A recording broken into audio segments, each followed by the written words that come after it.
YCP MP గురుమూర్తి Pulivendula ZPTC Vontimitta ZPTC ఎన్నికలపై కీలక వ్యాఖ్యలు చేశారు. స్థానిక ప్రజానికాన్ని ఓటు హక్కు వినియోగించుకోకుండా చేశారని మండిపడ్డారు.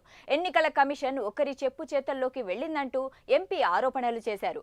ఎన్నికల్లో రెడ్ బుక్ రాజ్యాంగాన్ని అమలు చేస్తున్నారని ఎంపీ గురుమూర్తి ఆరోపించారు.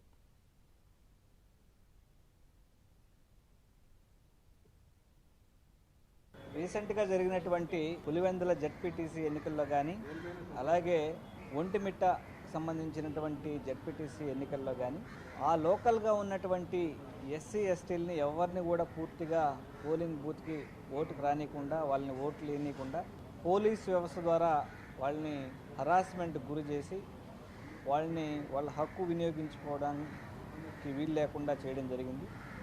దానికి సంబంధించి అక్కడ ఉన్నటువంటి లోకల్ రిప్రజెంటేటివ్స్ అందరూ కూడా వచ్చి తమ బాధని ఈరోజు ఎస్టీ కమిషన్లోనూ అలాగే ఎస్సీ కమిషన్ చైర్మన్ ఆఫీస్లోనూ మొరపెట్టుకోవడం జరిగింది. ఎస్సీ కమిషను ఎస్టీ కమిషన్ కూడా పూర్తిగా ఇలా రాజ్యాంగ విరుద్ధమైనటువంటి పనుల మీద సీరియస్ అవ్వడం జరిగింది. తక్షణ దాని మీద ఏమేమి చర్యలు తీసుకున్నారో యాక్షన్ టేకన్ రిపోర్ట్ కూడా తెప్పించుకొని దాని తర్వాత విచారణ చేస్తామని చెప్పడం జరిగింది. ఈరోజు మా ఎంపీలు అనుజ గారు